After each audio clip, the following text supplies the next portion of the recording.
section was basically like you couldn't see an empty seat. So to have that support from the student section, hearing their chants throughout the game, hearing their energy, it really just it energizes us as well.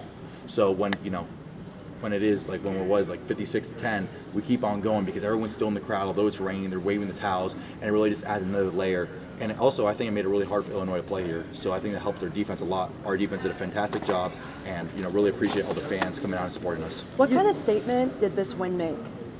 I thought I made a great statement. Whatever statement it made, I'm going to leave that to Coach Sig. I don't want to go or undermine him, but I think that it showed that we are a great Big Ten team and that we could run and throw the ball because we had a ton of yards rushing. I think we also had a ton of success passing the ball, and I think it's starting to click, starting to come together. So I really think as an offense, I can't speak defensively, but as an offense, it's really starting to click, and really glad that we're all meshing together. And there's still stuff I got to clean up.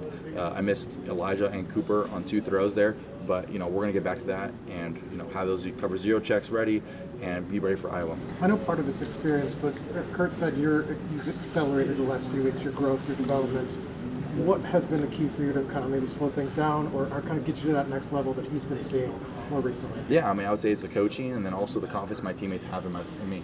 When my teammates have a ton of confidence and we're going to score, we have a great quarterback, and when they say that, it kind of fulfills me a little bit because I want to serve my teammates. And I want to serve my teammates. And my goal is really to serve my teammates and praise God. Those are really my 2 goals. And I think that early in the season, like Old Dominion, I was a little wanted to have too perfect of a season and wanted it to be I was trying to force completions here and there. But as soon as I kind of went back and was coached by Coach Whitmer, Coach Shanahan, and Coach Signetti, hey, you got to stick to the process, one play at a time, 0-0, no emotion. I got back into being who I am with trying to accelerate my footwork, finish throws, and to really just trust my eyes and to rip the ball. Is that a constant fight though? Because Kurt mentioned that you have drive to be perfect or drive to be great. Is it hard to kind of battle those when you say you want to be perfect all the time? But is it hard to kind of pull back and say trust your teammates, trust your coaching? Is it a constant battle to have that for you? I would just say when I have such great teammates and great coaches, it helps me, gives me a little sense of security. Because although we won tonight, still had 2 incompletions I didn't really like, especially to Elijah, the stutter, and then me and Cooper need to get on the same page on the out round to cover 0.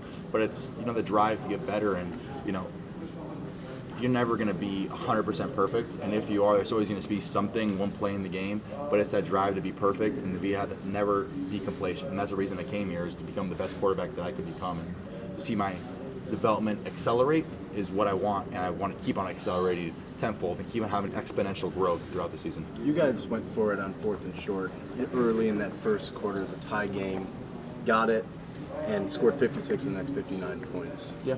Did that play set the tone for what was to come? Yeah, I would say that play set the tone. We had a little off-script drive 1 that just wasn't us, and then drive 2, the 3rd down play, they actually defended it very, very well. I probably should have thrown it to EJ, but didn't have my eyes all the way inside, didn't want to force anything, wanted to protect the ball and protect the points. That's a big emphasis, is if I can protect the ball, we have such a great offense that I know we'll be able to score and be able to win the game. So at that point I was like, all right, I'll run it. And it probably wasn't a great decision. Probably give a little more, throw to EJ. But it set the tone. Like, hey, we're in the 50-yard line. We can set them up with great field position, but we have confidence in our offensive line and running game and our tight ends that, hey, we're going to get it. You guys went to the bench right before he sent you guys back out. Did you expect to go for it when you went off the field? Did you know? In the past, we've gone for a lot of 4th and 1s and 4th and inches, but I was just really up to Coach Sig's call. I was like, all right, we're punting the ball, great. Let me get a next opportunity next drive. And then when we went on the bench, came back out, I'm like, oh, fantastic, here we go. We're going to score this drive because I know we're going to get the 4th and 1. Now, this was your first. How locked in do you feel this week?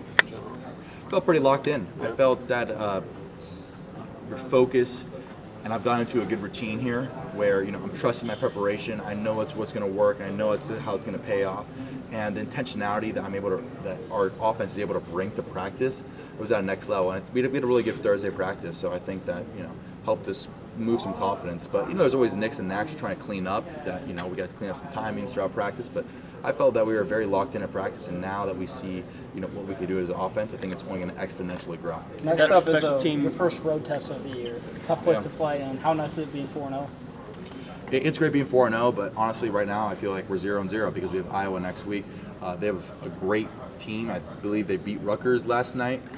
I try not to watch like I love watching football. I love watching football. But before the game, I try to like lock in more on the game we're playing. But they had a great game. I believe they scored like 38 points or something like that. My friend Mark Gronowski is actually the quarterback. So we've actually we were at the Manning Pass Academy together, and he's a great guy. I really like him, and really happy for his success last game. And so I'm really excited to play Iowa. I heard they have a fantastic road environment. So I mean, that's another challenge for us. Now it's the first of many tests for you. So moving forward, what's kind of the mindset? Is it one game at a time, one play at a time, or are you looking forward to anything? It's one game and one play at a time. It's one practice rep at a time. Now I got to focus. Hey, what time we're going to watch film, and then I got to focus on our Monday walkthrough. How am I going to get those guys? How are we all going to get those guys locked in to make sure like we're not being complacent? And so I mean I know we have great leaders in offense. I can say basically the entire offensive line led by Coogan, Carter, Bray, Khalil, Drew, and all those guys are fantastic. So I know that we're going to have good intentionality this week, and it'll be really good for us because Iowa's a really loud place, so we got to work silent count most likely, and got to headsets and stuff like that. So I'm looking for the challenge. Indiana did this a lot to teams last year. I'm sure you saw it when you were studying them. What's it like to be a part of that type of dominance that was pretty regular out around here last year? Yeah, so my whole thing is to never be complacent. Last year, although I was not at Indiana, watched a lot of games with my brother, saw the blue teams out. Last year I was in a similar predicament. We were on College Game Day, Cal versus Miami, and I believe it was 27 at halftime or 37. I don't know the score, but it was a large lead, and Miami ended up coming back and winning. So that kind of taught us Cal, who I'm really happy that they're I believe they're 3-0 or 4-0 right now. I don't know how the game went today, but I'm really happy for them. But it really taught me never to be complacent. We thought, I was fantastic. I was so happy. We're like, oh, we're up on Miami. Let's go. It's my hometown team. So it taught me, like in the locker room, like, hey, everyone had the same message. Hey, we got to stay locked in, and we got to, really step on their throats and finish this game. When you guys set a Big Ten record, most points ever by a Big Ten team against an AP top 10 team, 63 points. Why do you feel you were that dominant?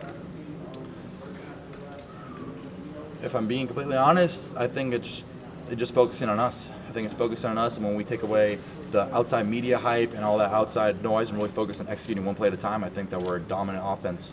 And I'm really glad I was able to, be a point guard today, distribute it to our running backs, distribute it to our receivers, and be a part of it. When your special teams unit gets the scoring started with a big play on that pump block touchdown, what does that do for the team, and how did you feel like that kind of got things going tonight? Yeah, we had a great block by D'Angelo Pons. Fantastic. He's such a great talent and such a great guy to have on defense. Gives us such great security because he's such a lockdown corner. And then, the punt block, that's fantastic. It's just you start, and then we also had, 2 good punts by Quinn Warren, who's, one of my roommates, and he fantastic. He pinned him on the one. And, it really shows that how great our punt team is and how great all our special teams are, and how that's a big part of the game that not a lot of people talk about. But really happy for D'Angelo, really happy for Quinn, both great special team performances. Last one, you mentioned your routine. Have you changed up your personal routine at all from last year at Cal? Teams obviously different, practice schedules different, but you personally, have you done anything noticeably different as you've kind of prepared for games and things So like that? I would say Cal is a morning practice team, and we're afternoon practice team here. So evidently that switches stuff up. Also at Cal, I was finishing my business degree, so I had a lot more in-person classes. Here, still take my class, very academic. That's a big thing is, I'm really grateful that I'm able to have a scholarship in order to pursue my academic career. But I would say, so those just kind of flipped. And I would say that I had a pretty similar routine, but with Coach Whitmer coming in and really kind of giving me a day-by-day routine that he actually got from, I'm blanking. I don't know if it's Chad Henne. I don't know if it's the right word, but he was backer for the Chiefs. Yeah, Chad Henne. And then he was backer for the Chargers with Justin Herbert. And before that, he was actually on the Saints, so he got Drew Brees' routine. And Patrick Mahomes, helped him with that because he was a veteran guy. And then, so when he was at the Chargers with Chad Henne, he was able to see, hey, what did Drew Brees, what did he prepare? So now I have a Monday, Tuesday, Wednesday, Thursday, Friday checklist that I do. It really helps me feel prepared. And evidently, you've still got to go above and beyond and watch more film with that, with my receivers, my offensive line after practice. But I think that puts us in a good situation and know what we're coming and kind of get all bases covered. All right, thanks, Fernando.